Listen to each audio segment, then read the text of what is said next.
સીતારામને જય શ્રી કૃષ્ણ બધાને સ્વાગત છે તમારું મારા રંગીલા ભાલની રસોઈમાં।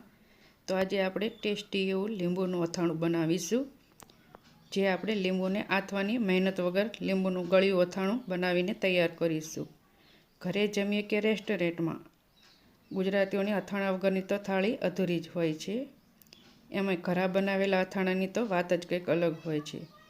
તો આજે આપણે 3 થી 4 દિવસમાં ઇન્સ્ટન્ટ ખાઈ શકાય એવું લીંબુનું ગળ્યું અથાણું, આખા વર્ષ માટે સ્ટોર કરી શકાય એવું ગોળવાળું અથાણું આપણે બનાવીને તૈયાર કરીશું। તો વિડીયોની અંત સુધી જરૂરથી જોજો, અને વિડીયો પસંદ આવે તો તમારા ફ્રેન્ડ્સ અને ફેમિલીમાં શેર કરવાનું ભૂલતા નહીં, અને ચેનલ પર ન હોય તો ચેનલને સબસ્ક્રાઈબ કરજો અને કમેન્ટ કરીને જરૂરથી જણાવજો કે તમને આજની મારી રેસીપી કેવી લાગી।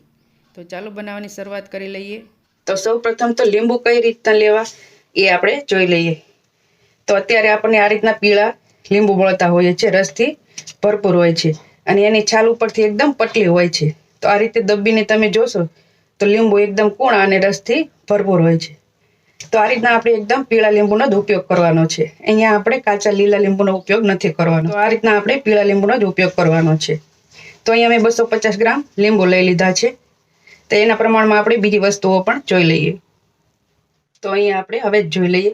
તો અહીંયા મેં 2 મોટી ચમચી જેટલા ધાણાના કુરિયા લઈ લીધા છે, થોડા મેં ક્રશ કરી લીધા છે, વધારે પડતા એકદમ પાવડર નથી કરવાનો, આટલો દરદરો જ રાખવાનો છે। અને 2 ચમચી મેં રાઈના કુરિયા લઈ લીધા છે, એને પણ થોડાક જ મેં આખા પાખા પીસી લીધા છે। કુરિયા હંમેશા તાજા હોય એવા જ લેવાના, જેથી કરીને અથાણું આપણું લાંબા સમય સુધી સારું રહે।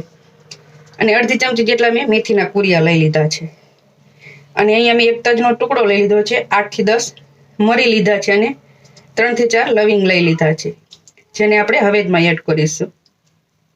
તો હવે આગળની પ્રોસેસ જોઈ લઈએ। તો હવે અહીંયા આપણે લીંબુને કટ કરી લેવાના છે। એ પહેલા આપણે લીંબુને સરસ રીતે પાણીથી ધોઈને કોરા કરી લેવાના છે। તો અહીંયા મેં સરસ પાણીમાં ધોઈ લીધા છે। તો હવે આપણે લીંબુને કટ કરી લઈશું। તો અહીંયા લીંબુના આપણે 4 ભાગ કરી લેવાના છે, અને આ રીતે એના ઊભા ભાગ કરી લઈશું।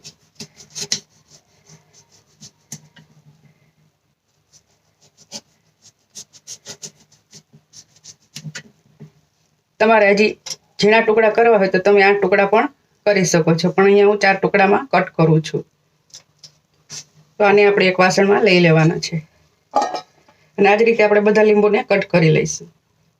તો અહીંયા બધા લીંબુને આપણે કટ કરી લીધા છે। તો એમાંથી આપણે જે બિયાનો ભાગ હોય એને આપણે કાઢી લેવાનો છે, જેથી કરીને અથાણું આપણું કડવું ન લાગે અને લાંબા સમય સુધી સારું રહે। તો આ રીતે આપણે કટ કરી લીધા બાદ બધા બિયાનો ભાગ છે એને આપણે કાઢી લેવાનો છે। તો આ રીતે બધા લીંબુમાંથી આપણે બિયાનો ભાગ છે એ કાઢી લઈશું।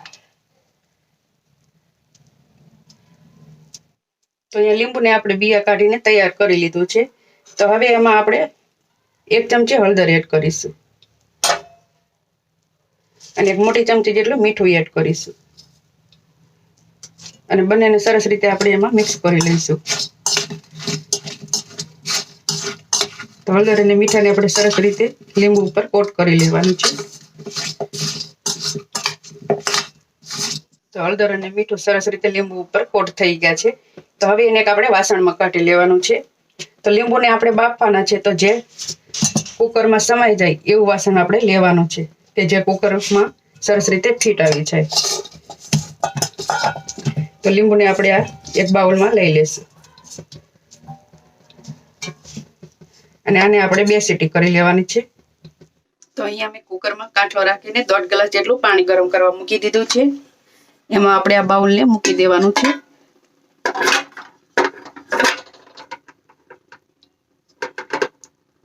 અને સરસ રીતે સેટ કરીને આપણે એને 2 સીટી કરી લેવાની છે। તો ઢાંકણ ઢાંકીને આપણે એને 2 સીટી થવા દઈશું। તો આપણા લીંબુ બફાય ત્યાં સુધીમાં આપણે હવે તૈયાર કરી લઈએ। તો અહીંયા એક બાઉલ લીધું છે, એમાં આપણે ધાણાના કુરિયા એડ કરી લઈશું, રાઈના કુરિયા, મેથીના, અને 1 ચમચી મેં અધકચરી વરિયાળીને ક્રશ કરીને લઈ લીધી છે, આખે પાખે જ રાખી છે, એ એડ કરી લઈશું। અને 1 નાની ચમચી હિંગ લીધી છે, એ આપણે એડ કરી લઈશું। અહીંયા હિંગનો સ્વાદ ખૂબ જ સરસ આવશે। તો હવે તો આપણે તૈયાર કરી લીધો છે. હવે તો આપણે તેલને ગરમ કરી લઈએ. તો અહીંયા વઘારિયામાં મેં અડધા કપ જેટલું તેલ ગરમ કરવા મૂકી દીધું છે. તેલ આપણું ગરમ થઈ જાય અને ધુમાડા નીકળવા માંડે ત્યાં સુધી આપણે એને ગરમ કરવાનું છે. તો તેલ આપણું ગરમ થઈ ગયું છે. તો હવે આપણે ગેસને બંધ કરી લઈશું અને એમાં આપણે જે ખડા મસાલા હતા એ એડ કરી લઈશું અને તેલને ઠંડુ થવા દઈશું. તો 3 સીટી જેવું થઈ ગયું છે અને લીંબુ આપણે સરસ રીતે બફાઈ ગયા છે.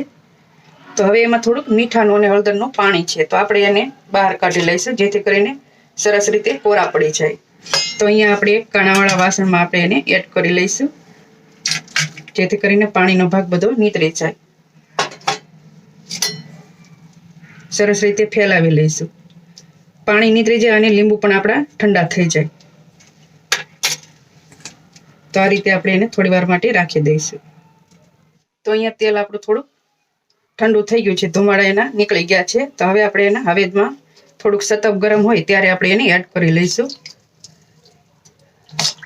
જેથી કરીને મસાલા થોડા સંતળાઈ જાય તેલમાં, એની કચાશ દૂર થઈ જાય.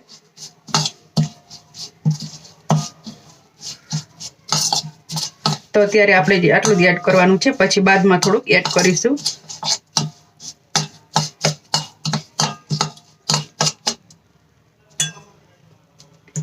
અને હવે એમાં આપણે લાલ મરચું પાવડર એડ કરીશું.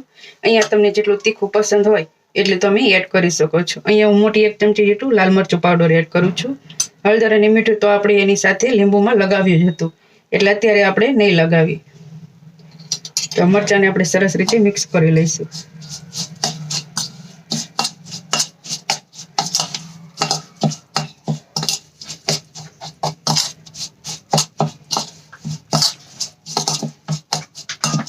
તો સરસ રીતે મિક્સ કરીને આપણે એને થોડી વાર માટે ઠંડો થવા દઈશું.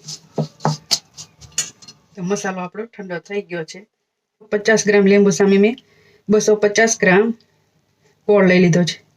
અહીંયા મેં સફેદ ગોળનો ઉપયોગ કર્યો છે. અહીંયા સફેદ ગોળનો ઉપયોગ કરો જેથી કરીને લાંબા સમય સુધી એનું અથાણું આપણું સારું રહે, કાળું ન પડી જાય. તો અહીંયા મેં 250 ગ્રામ ગોળ ઉમેરી લીધો છે અને 2 લીંબુનો રસ આપણે ઉમેરીશું. હવે અને ગોળને આપણે સરસ રીતે મિક્સ કરી લેવાનું છે. તો અહીંયા ગોળને આપણે છોલીને એડ કરીશું જેથી કરીને એકદમ જલ્દીથી ઓગળી જાય. તો આ રીતે આપણે સરસ રીતે એને હલાવી લેવાનું છે. આ રીતે છોલીને એડ કરશો ને તો ગોળ જલ્દીથી ઓગળી જશે અને બને ત્યાં સુધી આ ગોળનો સફેદ ગોળનો જ ઉપયોગ કરવો. તો ગોળ આપણો સરસ રીતે ઓગળી ગયો છે અને કોક ગોળની મોટી કણી હોય એ હજી કોક દેખાય છે. તો હવે ગોળ ઓગળી ગયો છે તો એમાં આપણે લીંબુ એડ કરીશું. લીંબુ પણ આપણા ઠંડા થઈ ગયા છે તો એને આપણે એડ કરી લઈશું અને સરસ રીતે મિક્સ કરી લઈશું હવેદમાં. અત્યારે તમને હવે થોડોક જાડો લાગતો હશે પણ ગોળ સરસ રીતે ઓગળશે એટલે એકદમ પતલો રસો સરસ રીતે બની જશે.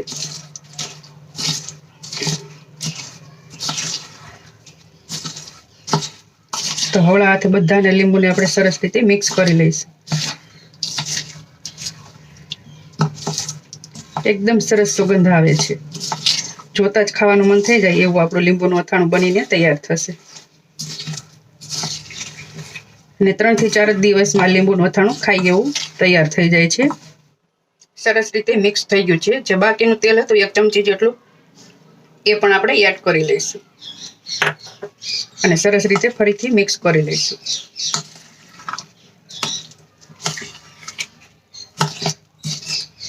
તો સરસ રીતે મિક્સ થઈ ગયા બાદ આપણે એને 12 કલાક માટે આપણે આ રીતે જ વાસણમાં છોડી દઈશું જેથી કરીને આપણે 1-2 વખત હલાવતા રહીશું અને ગોળ પણ આપણો સરસ રીતે એકદમ ઓગળી જાય અને સરસ રીતે લીંબુમાં બધો હવે સરસ રીતે ચડી જાય. તો આ રીતે આપણે એને ઢાંકીને 12 કલાક માટે આ રીતનું જ આપણે છોડી દેવાનું છે. તો 12 કલાક જેટલો સમય થઈ ગયો છે અને આપણો ગોળ એકદમ સરસ રીતે ઓગળી ગયો છે અને રસો પણ એકદમ સરસ રીતે પતલો થઈ ગયો છે.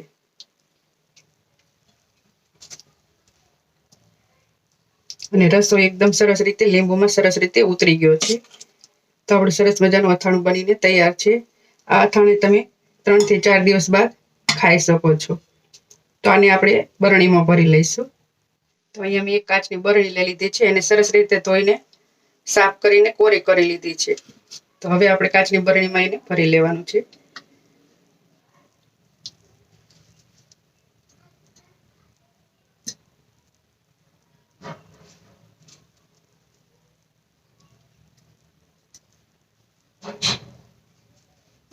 બધા અથાણાને મેં બરણીમાં પેક કરી લીધું છે. તો ઢાંકીને આપણે ફ્રીજ વગર પણ એને બહાર 12 મહિના સુધી સ્ટોર કરી શકીએ છીએ. અને જો વિડીયો તમને પસંદ આવ્યો હોય તો તમારા ફ્રેન્ડ્સ અને ફેમિલીમાં શેર કરવાનું ભૂલતા નહીં. ચેનલ પર નવા હોય તો ચેનલને સબસ્ક્રાઈબ કરી દીજો અને કમેન્ટ કરીને જરૂરથી જણાવજો કે રેસીપી કેવી લાગી.